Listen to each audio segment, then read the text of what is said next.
Pernah merasakan hasrat akan kekuasaan? Faktanya kita semua pernah merasakannya. Keinginan untuk memiliki kekuasaan itu nyata. Sebuah permainan di mana semua orang terlibat, baik disadari atau tidak. Entah kamu menjadi ahli catur penuh dengan manuver kekuasaan, atau sekedar sebatang pion yang digeser oleh orang lain. Dalam video ini, kita melihat lebih dekat pada 48 hukum kekuasaan, karya Robert Greene, di mana penulisnya membocorkan rahasia permainan abadi ini. Dia menemukan beberapa aturan berdasarkan kisah-kisah sejarah yang sudah ada selama 3000 tahun yang lalu, yang menunjukkan bagaimana orang bisa meroket atau merosot di saat memperoleh kekuasaan. Greene menyarankan untuk memeluk hukum-hukum ini untuk meningkatkan kekuatanmu atau menderita konsekuensinya. Mari kita mulai. Hukum pertama, jangan pernah mengungguli atasan. Hukum ini menyarankan untuk tidak melampaui orang yang lebih berkuasa darimu. Dengan kata lain, membuat atasan merasa lebih unggul, tetapi hindari pujian berlebihan yang memicu rasa tidak nyaman. Anekdot sejarah seperti nasib Nicolas Fouquet di bawah pemerintahan Raja Louis ke-14 menegaskan relevansi dari hukum ini. Ceritanya, untuk memuaskan sang raja, Nicolas Fouquet mengadakan pesta yang begitu mewahnya, sehingga semua orang menyanjung dirinya dan menghiraukan sang raja. Hal tersebut menyebabkan kemarahan Raja Louis, dan pada keesokan harinya, Fouquet ditangkap dan dipenjarakan seumur hidup. Untuk memastikan Anda tidak mengungguli si atasan, ada 2 tips yang disarankan penulis. Yang pertama, jika secara alamiah si atasan lebih berkuasa, sesuaikan diri Anda di sekitar atasan yang kurang percaya diri. Yang kedua, meskipun mendapat dukungan, hindari melampaui batas. Pujian yang cerdik berfungsi sangat baik. Dengan berpura-pura polos, minta saran dari mereka dan berikan penghargaan pada ide-ide mereka. Galileo menguasai ini pada abad ke-17 dengan memuja keluarga Medici seiring dengan penemuan-penemuannya. Ada pengecualian, jika atasanmu semakin redup, jangan takut untuk bersinar lebih terang dari mereka. Jika mereka lemah, akselerasikan kejatuhannya dengan cerdik. Jika mereka kuat tetapi kamu tahu lebih baik, tunggu dengan sabar pergeseran kekuasaan. Hukum kedua, berhati-hatilah dengan teman, manfaatkan musuh. Hukum ini menekankan kehati-hatian terhadap teman dan kegunaan dari musuh. Teman bisa menyimpan rasa iri dan ketidakjujuran yang membahayakan kepercayaan. Sebaiknya, pilih berdasarkan keterampilan daripada keakraban, karena kebaikan kepada teman bisa menimbulkan rasa benci. Musuh dapat membuktikan bermanfaat jika diarahkan ke pihakmu, membuatmu tetap waspada atau memperkuat citramu. Tokoh-tokoh terkenal seperti Talleyrand, Kissinger, dan Kaisar Sung yang secara strategis bersekutu dengan lawan untuk mencapai tujuan mereka.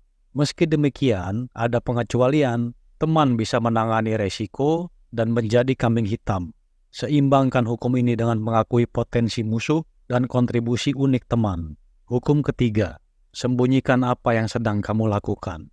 Dengan membuat orang lain tidak yakin dan menerka-nerka, kamu membatasi kemampuan mereka untuk melawan rencanamu. Kepercayaan orang pada penampilan membuat semakin mudah untuk menyesatkan mereka. Kesungguhan yang palsu, pura-pura perubahan hati, dan gerakan mulia menciptakan pengalihan yang efektif. Selain itu, gunakan tirai asap dan wajah-wajah yang akrab untuk membuat orang lain merasa nyaman dan menangkap mereka dalam keadaan tidak siap.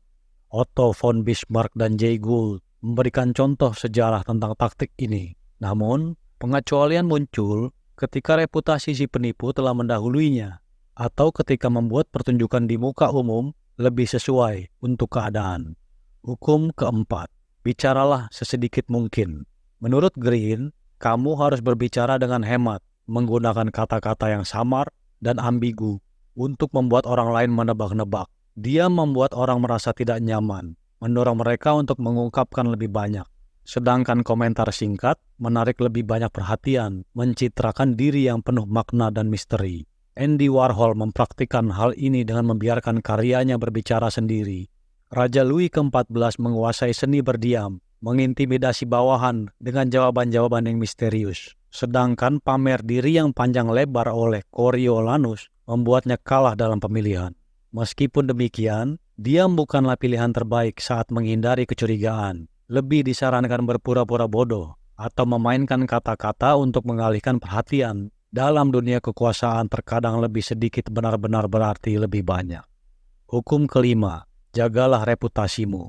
Penampilanmu dan kualitas yang terkait denganmu adalah bagian integral dari reputasi kamu.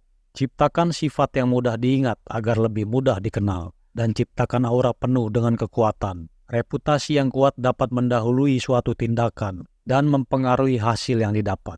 Lindungi reputasimu dari serangan, tapi hindari bersikap defensif. Perhatikan bahwa menyerang reputasi orang lain dapat memberimu keuntungan, terutama melawan musuh yang lebih kuat. Guncang lawan dengan sindiran secara halus. Kisah tentang Jenderal Liang menggambarkan kekuatan reputasi. Ketika tidak memiliki reputasi, cela reputasi lawan untuk membangun reputasi sendiri. Hukum 6. Menarik perhatian. Hukum ini menekankan pentingnya untuk tampil beda dan diperhatikan. Green menyarankan untuk menjadi kontroversial, untuk mendapatkan perhatian yang positif dan negatif menggunakan segala cara yang diperlukan. Hubungkan diri Anda dengan ciri khas yang unik meskipun kontroversial. Contoh sejarah termasuk P.T. Barnum dan Thomas Edison. Green juga menyarankan untuk membudayakan misteri, karena orang-orang tertarik pada hal yang enigmatik. Gunakan keheningan, ketidakkonsistenan, dan eksentrisitas untuk memikat orang lain. Ini dapat menyebabkan rasa kagum dan intimidasi. Tokoh terkenal seperti Matahari dan Mao Zedong yang menggambarkan pendekatan ini. Namun, keseimbangan sangat penting. Hindari keputusasaan untuk mendapatkan perhatian dan ketahui kapan waktunya untuk mundur. Hukum ketujuh, ambil kredit atas pekerjaan orang lain. Untuk mendapatkan kekuasaan, penting untuk memanfaatkan upaya orang lain demi keuntunganmu sambil mengklaim pengakuan. Ada dua pendekatan yang dapat diambil. Yang pertama, menunggu orang lain menyelesaikan tugas dan kemudian mengakuinya, atau secara aktif melibatkan orang lain dan mengambil kredit atas prestasi mereka. Contoh sejarah yang mencerminkan kedua metode, seperti pengkhianatan Francisco Pizarro terhadap Balboa dan Peter Paul Rubens yang menggunakan lini perakitan pelukis. Dengan mengklaim kredit atas pekerjaan bersama, kamu akan dianggap mampu. Kasus-kasus terkenal, termasuk perlakuan Thomas Edison terhadap Nikola Tesla. Namun berhati-hatilah, karena keserakahan atas kredit dapat berbalik menyerang, terutama jika menyilaukan orang yang lebih berkuasa. Henry Kissinger adalah contoh yang baik dalam berbagi kredit dengan bijaksana. Hukum ke-8, pancing musuhmu. Memancing musuh membuat lawan datang kepadamu, memberimu kendali. Alih-alih menggunakan serangan agresif, pertimbangan perangkap yang strategis untuk memaksa lawan bereaksi, menguras energi mereka, dan mempertahankan inisiatifmu. Manipulasi emosional dengan menarik musuh ke wilayahmu dan memanfaatkan keserakahannya dapat meningkatkan efektivitas dari taktik ini. Sebagai contoh, Talleyrand memancing Napoleon kembali ke Prancis, yang pada akhirnya mengakibatkan kekalahan Napoleon. Namun, agresi yang tak terduga juga dapat mengganggu respons lawan. Pilih taktik berdasarkan keadaan, apakah menggoda untuk melemahkan atau serangan cepat untuk menggempur lawan yang lemah. Hukum ke-9, jangan berdebat, tapi tunjukkan. Karena berdebat jarang mengubah pikiran dan bisa menimbulkan kebencian. Gunakan demonstrasi untuk menyampaikan pendapatmu. Bukti visual sangat kuat untuk menghilangkan kesalahpahaman. Michelangelo dalam menciptakan patung David berhasil mengubah perspektif wali kota dalam menunjukkan keindahan dari bentuk sebuah hidung, serta menghindari menyinggung perasaan si wali kota. Namun, dalam kasus tertangkap berbohong, berdebat bisa mengalihkan perhatian dari sebuah penipuan. Count Victor Lustig adalah contoh taktik ini yang dengan keras membela argumennya untuk menutupi penipuannya. Hukum ke-10, penderitaan itu menular, hindarilah. Seperti wabah, pembawa penderitaan menularkan negativitas yang mempengaruhi orang di sekitar mereka. Jadi jagalah diri dari orang-orang seperti itu. Kenali tanda-tanda seperti ketidakpuasan, sejarah yang penuh gejolak, dan karisma yang mengaburkan akal sehat. Sebaliknya, individu yang bahagia menyebarkan positivitas dan meningkatkan kesejahteraan. Daya tarik Talleyrand bahkan memberikan banyak manfaat kepada Napoleon yang licik. Pengaruh merusak Lola Montes pada kehidupan orang yang dia temui menggambarkan bahaya dari pembawa penderitaan. Bergaulah dengan orang-orang yang menunjukkan kualitas yang kamu kagumi. Hindari negativitas untuk mendorong pertumbuhan pribadi dan kesuksesan. Hukum 11 menjadi dibutuhkan. Ketika Anda tak tergantikan, Anda dapat mengamankan kebebasan dan kontrol. Kekuatan tidak terletak pada isolasi, tapi pada hubungan dengan ketergantungan yang memberikan Anda pengaruh dan kemandirian. Kembangkan keterampilan atau pengetahuan yang tak tergantikan. Kembangkan keterlibatan yang luas atau miliki rahasia untuk menjadi tak tergantikan. Otto von Bismarck memamerkan strategi ini dengan membuat Raja Prusia bergantung padanya. Dengan demikian, mengamankan keberlanjutan kekuasaannya. Namun, hindari kemandirian total untuk kekuatan yang langgeng. Hukum ke-12, lumpuhkan orang lain dengan bersikap baik. Kejujuran dan kemurahan hati dapat membingungkan dan meniadakan kecurigaan, memungkinkanmu melaksanakan rencanamu tanpa menarik perhatian. Pendekatan ini menarik respon emosional individu, seperti rasa terima kasih, antusias seorang anak. Penipu Victor Lustig berhasil menipu Al Capone dengan menerapkan kejujuran selektif untuk mengejutkannya dan membuang kecurigaannya. Meski demikian, strategi ini harus dijalankan dengan ketulusan untuk menghindari hilangnya kepercayaan. Hukum ke-13, tunjukkan kepada orang lain keuntungan apa yang akan mereka dapat. Green juga menekankan pentingnya menarik kepentingan pribadi individu yang berada dalam posisi kekuasaan ketika meminta bantuan mereka. Alih-alih fokus pada kebutuhanmu, tunjukkan bagaimana pemenuhan permintaanmu memberikan manfaat bagi orang lain. Contoh sejarah seperti misionaris Portugis versus pedagang Belanda mengilustrasikan prinsip ini. Demikian pula, kepentingan diri yang pragmatis seharusnya memandu permohonanmu, seperti yang terlihat dalam aliansi Corsair Athens. Namun, ada pengecualian untuk mereka yang menikmati altruisme demi citra diri. Hukum ke-14, tampak seperti seorang teman, tetapi menjadi mata-mata. Kekuatan sejati terletak pada perolehan informasi melalui mata-mata. Meskipun bermanfaat, mata-mata memiliki resiko, tetapi menjadi mata-mata sendiri yang menyamar sebagai teman jauh lebih efektif. Dengarkan dengan penuh perhatian, terutama pada acara sosial. Ekstraksi rahasia secara halus tanpa menimbulkan kecurigaan. Ciptakan perangkap dengan menyebarkan informasi yang keliru dan mengamati reaksi mereka. Pengetahuan ini memberikan kekuatan prediktif, seperti yang terlihat pada tokoh sejarah seperti Talleyrand dan dealer seni Joseph Dewey. Namun, sebaliknya berhati-hatilah terhadap mata-mata pihak lain dan pertimbangkan menaburkan benih penipuan untuk mendapatkan keunggulan. Hukum ke-15, hancurkan musuhmu. Menyisakan bahkan hanya sekedar percikan oposisi bisa menyulut api balas dendam. Pemimpin sejarah yang memberikan ampunan malah menyebabkan kebencian dan kebangkitan kembali musuh. Untuk memastikan keamanan, hancurkan kemampuan mereka untuk membalas. Ini tidak selalu berarti membunuh. Pengasingan sudah cukup di masa lalu. Permaisuri Wu menjadi contoh hukum ini yang dengan kejam menghancurkan saingan untuk mempertahankan kekuasaan. Terkadang, membiarkan lawan hancur dengan sendirinya mungkin berhasil, tetapi belas kasihan bisa berbalik menyerang. Hukum ke-16, jangan habiskan sambutanmu. Terus-menerus terlihat di muka umum akan mengurangi pengaruhmu. Tetapi, penarikan diri yang strategis akan memulihkan rasa hormat. Prinsip ini berlaku untuk hubungan, ekonomi, dan ketenaran. Layaknya Joseph Dewey yang berhasil meningkatkan nilai keseniannya dengan membuat karya seni tersebut menjadi langka.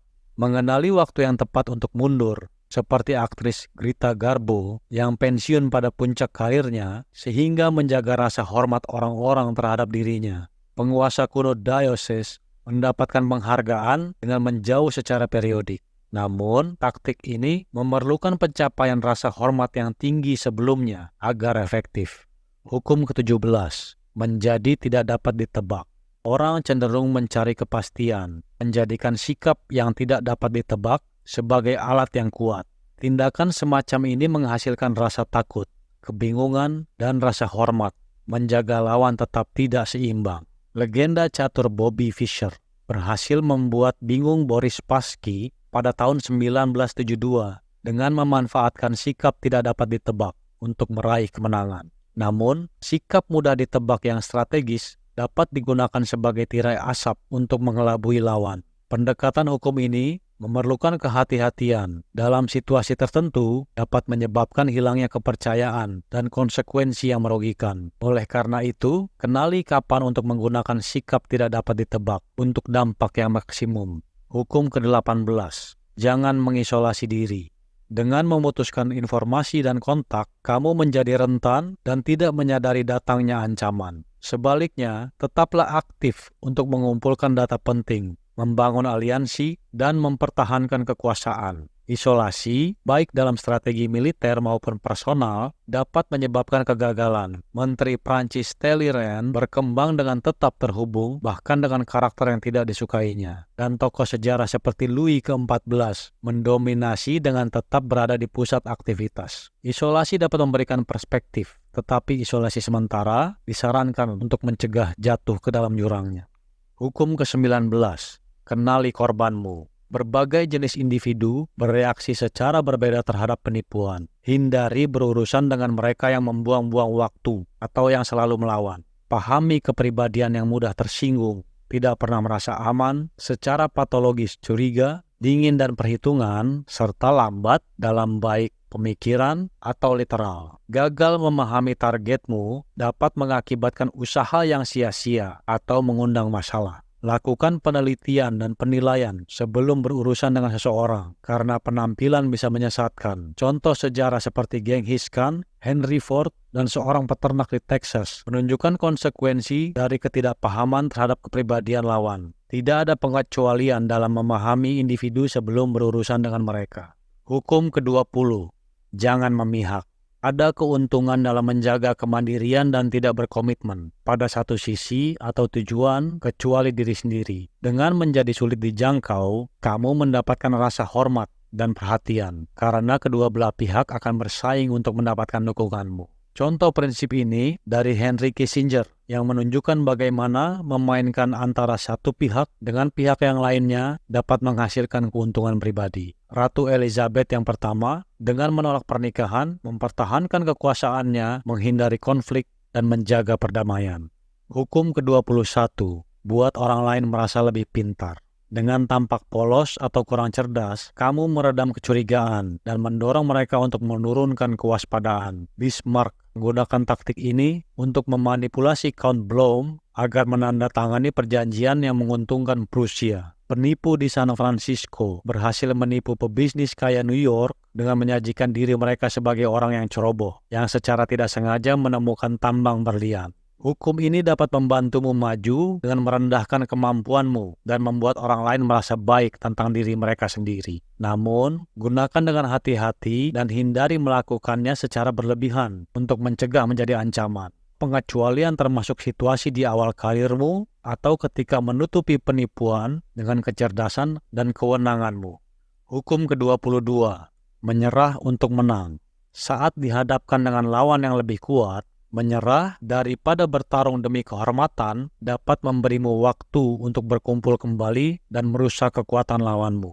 Menyerah membingungkan lawanmu, memungkinkanmu membangun kekuatan dan merencanakan balas dendam sambil tampak patuh di permukaan. Taktik ini memerlukan kendali diri dan kesabaran untuk menunggu momen yang tepat untuk menyerang. Dengan menyerah, kamu menempatkan dirimu untuk kesuksesan di masa depan ketika dinamika kekuasaan mau tidak mau berubah. Contoh melibatkan kisah Raja Guojian di Tiongkok kuno dan kasus Bertolt Brecht dalam menghadapi Komite Kegiatan Un-American. Meskipun beberapa situasi mungkin memerlukan pengorbanan sebagai martir, hukum ini menyarankan bahwa kelangsungan hidup dan peluang di masa depan lebih penting daripada kehormatan yang segera.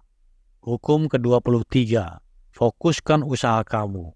Hukum ini menyarankan bahwa dalam mengejar kekuasaan, sangat penting untuk mengidentifikasi tujuan utama kamu dan fokuskan sumber daya dan usaha kamu untuk mencapainya. Prinsip ini diterapkan pada berbagai aspek kehidupan, termasuk membangun aliansi, mencapai tujuan pribadi, dan menjaga pengaruh dalam organisasi. Contoh termasuk kisah pelarian Casanova dari penjara, kesuksesan keluarga perbankan Rothschild, dan keruntuhan kerajaan yang terlalu meluas. Meskipun konsentrasi dapat membawa kesuksesan, Ada juga kasus di mana hal itu mungkin berbahaya atau terlalu beresiko, terutama saat berurusan dengan lawan yang lebih kuat atau mengandalkan satu sekutu saja.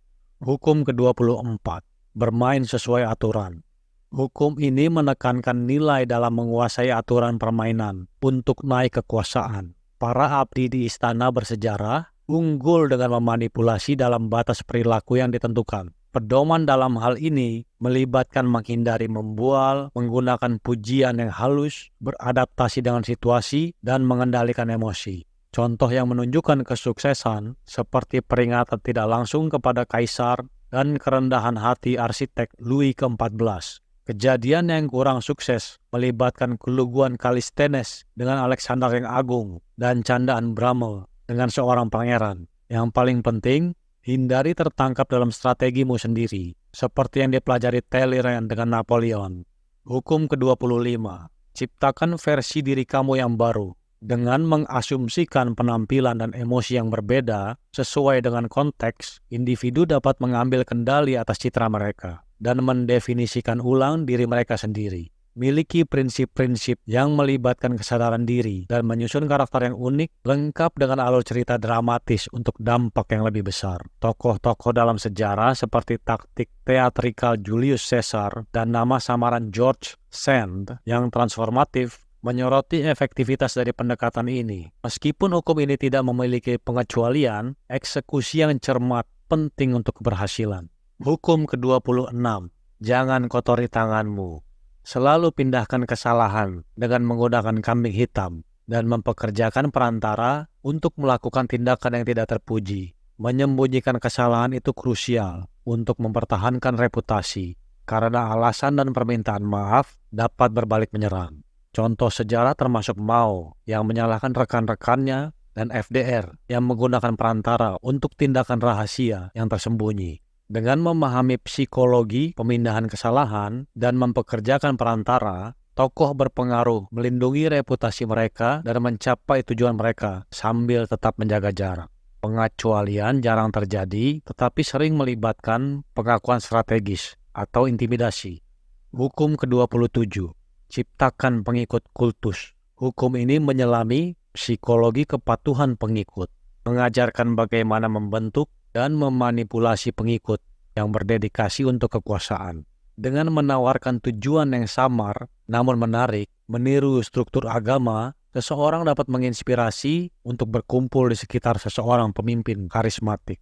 Contoh sejarah seperti mesmerisme dari Franz Mesmer yang mengilustrasikan bagaimana pertunjukan, hierarki, dan musuh yang dibuat-buat dapat dimanfaatkan untuk menciptakan pengikut ala kultus. Meskipun efektif, pendekatan ini membawa resiko pembalasan jika penipuan terungkap.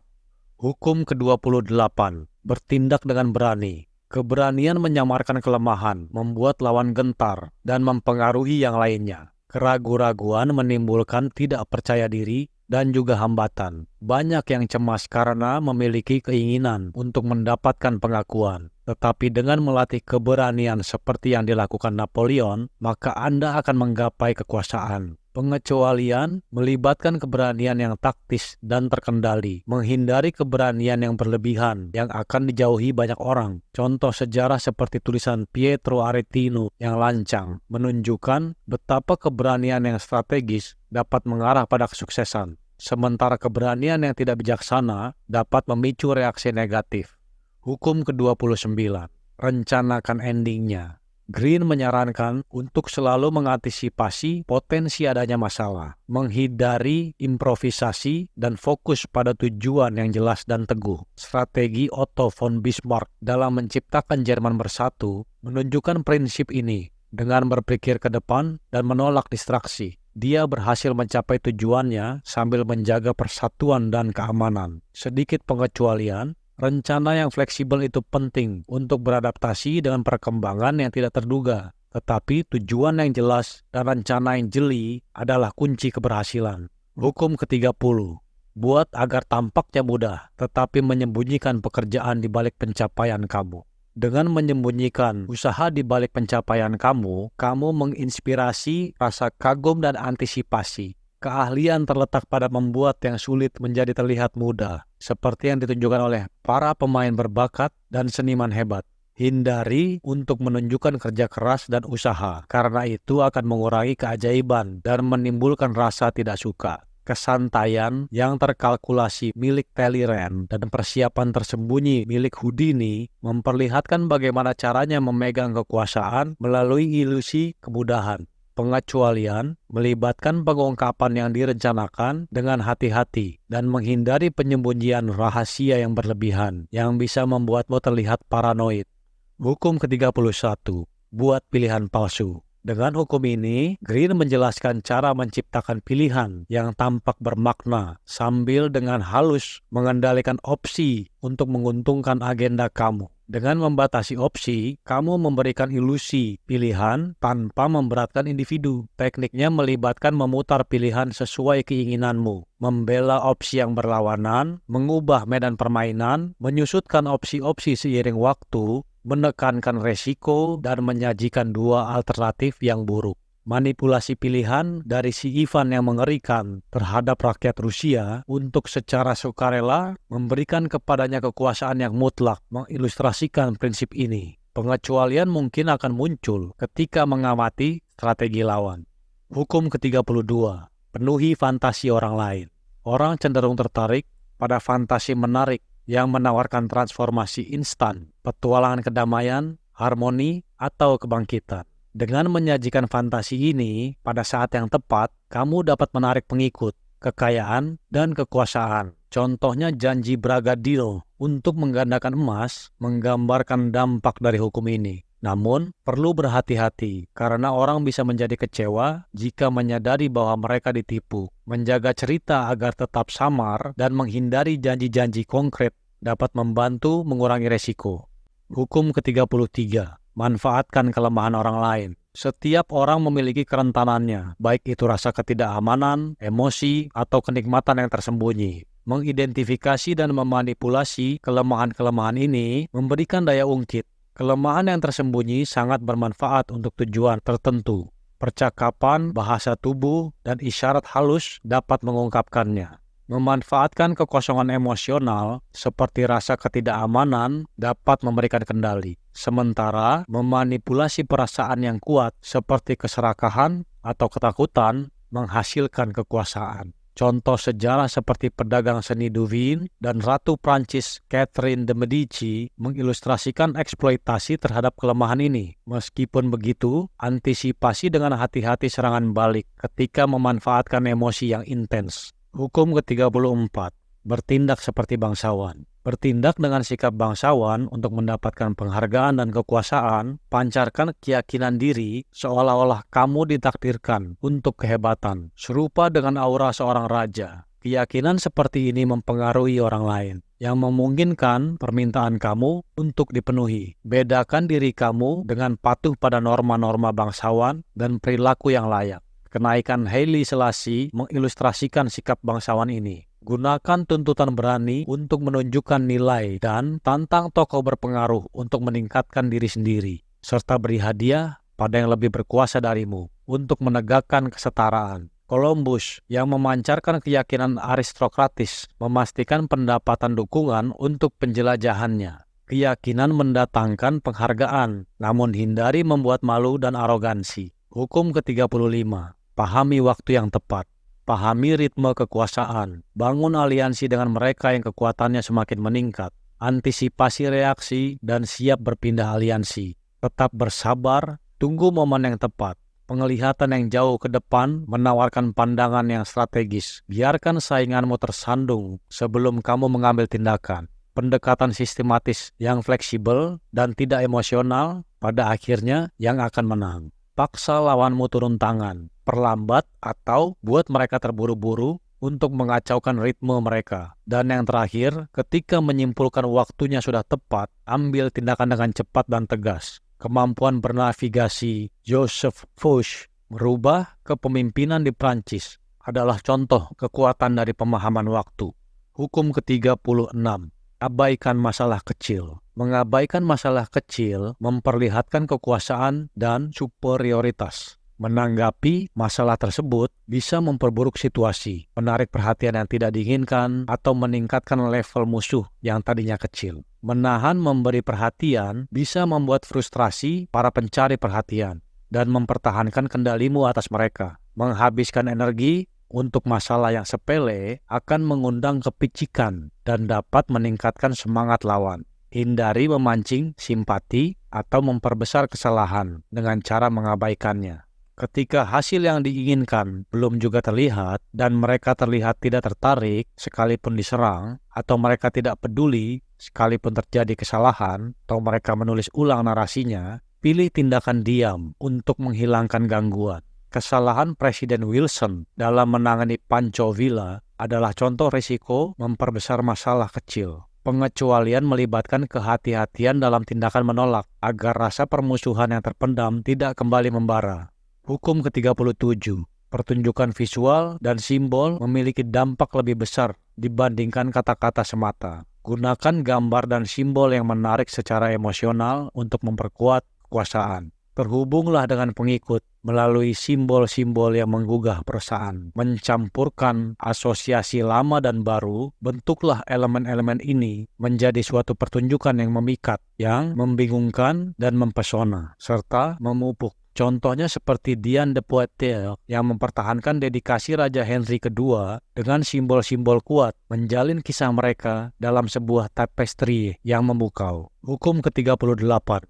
Ikuti arus untuk mencapai kesepakatan. Hindari secara terbuka memamerkan keyakinan atau perilaku yang tidak konvensional karena dapat memicu serangan balik. Sebaliknya, asimilasi dengan menyembunyikan pandangan yang berbeda dan membaginya secara selektif dengan individu yang sehati. Tampil konvensional memungkinkanmu melintasi norma sosial dengan lancar, bahkan jika kamu tidak setuju di dalam perasaan. Kesesuaian penampilan luar penting untuk mencegah konflik yang tidak perlu. Fleksibilitas dalam topeng sosial memungkinkan kamu memanipulasi situasi dan orang dengan efektif, menyatu untuk menenangkan orang lain dan mendapatkan kepercayaan serta pengaruh mereka. Selama Inkuisisi Spanyol, Campanella memahami nilai tampak patuh sambil dengan halus mempromosikan keyakinannya. Pengecualian berlaku untuk mereka yang sudah kuat atau mencari perhatian dengan sengaja. Hukum ke-39.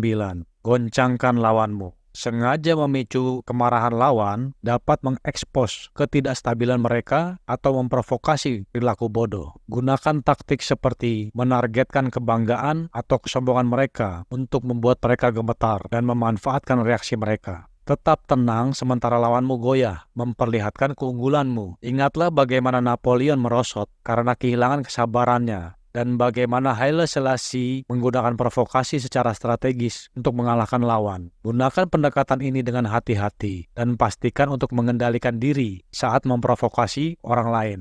Hukum ke-40. Gunakan uang sebagai alat.